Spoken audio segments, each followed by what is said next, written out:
Devo dizer-lhe que foi o maior desafio que tive como presidente da sociedade e em conjunto, naturalmente, com a direção da sociedade, termos tido alguma coragem, porque foi preciso ter, para chegarmos aqui a um momento que me parece de celebração necessária para os internistas portugueses, que tiveram a maior parte do trabalho, muitas vezes não muito reconhecido, durante a pandemia Covid, em que continuaram a tratar 90% dos seus doentes habituais que não deixaram de vir, os nossos doentes não deixam de vir ao serviço de urgência, mas ao mesmo tempo trataram muitos doentes. Houve 575 internistas, entre internos e especialistas, que estiveram exclusivamente a tratar doentes Covid.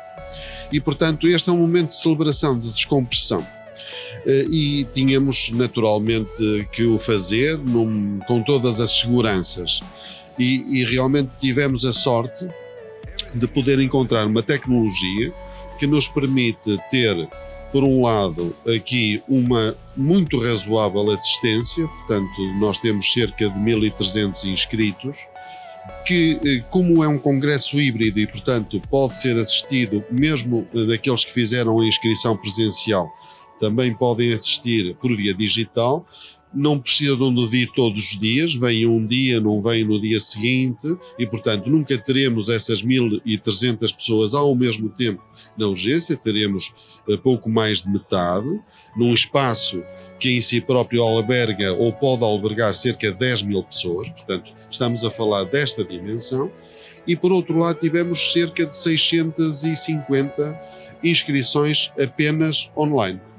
E, portanto, este modelo, e nós sabemos, inclusivamente, que há outras sociedades científicas que estão de olho no que nos acontece a nós, e nós estamos, digamos, a fazer tudo para que isto corra perfeito, e até agora, felizmente, está a acontecer isso, estão a ver se é possível fazer. Nós realmente somos a primeira sociedade, a primeira grande sociedade científica a fazer o seu Congresso Nacional, e isto não deixa de ser um desafio enorme que, se eu sair vivo disto, se correr bem, vou considerar que foi talvez a coisa mais importante que fiz na minha vida, não é?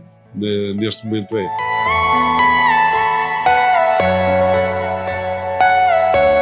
Nós somos muito fiéis àquilo que é a medicina interna como tal, portanto nós de facto somos a tal especialidade que trata do doente inteiro, não é?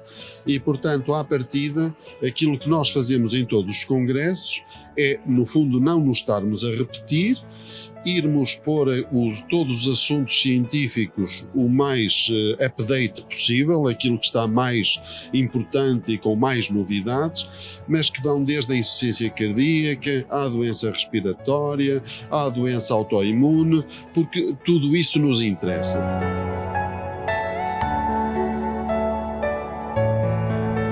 É evidente que realmente há aqui uma preponderância, porque trata-se do nosso Congresso Nacional. Há uma preponderância grande para nós sublinharmos bem, porque este é o nosso palco, que já que não nos dão às vezes outros palcos que até merecíamos, nós de facto temos duas das sessões que são dedicadas à Covid e que são dedicadas não só àquilo que realmente é digamos, aquilo que já se sabe acerca do vírus, aquilo que realmente nós podemos tratar e das inovações terapêuticas, mas também, por outro lado, e não menos importante, aquilo que em termos organizativos nós conseguimos fazer em cada um dos serviços, em cada um dos hospitais Covid do país, que foi um esforço extraordinário e que eu espero que grande parte daquilo que realmente foram as lições que nos devem ter ficado, que não as esqueçamos. E fundamentalmente, eu acho que houve coisas que correram muito bem. A primeira coisa que correu muito bem é que eu nunca vi uma saúde pública a funcionar tão bem no país. Portanto, nós vimos quase, parecia o CSI, a verem qual era, digamos, a cadeia de transmissão do vírus. E isso é uma coisa extraordinária. Eu nunca tinha visto essa função tão clara e tão importante como no Norte foi, que foi o primeiro atingido da nossa saúde pública. A segunda parte correu muito bem, digamos, os cuidados de saúde primários. A medicina geral e familiar, na primeira fase do Covid, realmente ficou com os doentes ligeiros.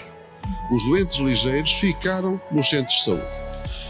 Se isso não tivesse acontecido, os hospitais tinham submergido, porque nós tivemos que internar muitíssimos doentes em pouquíssimos dias. E, portanto, isto era absolutamente... Temos que distribuir tarefas. Agora, o que eu espero, numa eventual segunda vaga, é que isto não tenha sido esquecido. E que, por um lado, a gente pense de que nós temos que libertar as camas dos hospitais, nomeadamente nos serviços de medicina, em que em cerca de 25%, num barómetro dos internamentos sociais que fizemos com a Associação Portuguesa de Administradores Hospitalares, 25% das camas dos serviços de medicina, das 5.000 camas do país do serviço de medicina, estavam ocupadas com doentes com alta clínica. Nós não podemos gastar camas hospitalares ocupadas com doentes com alta clínica. Não podemos, não é? Porque depois não temos onde pôr.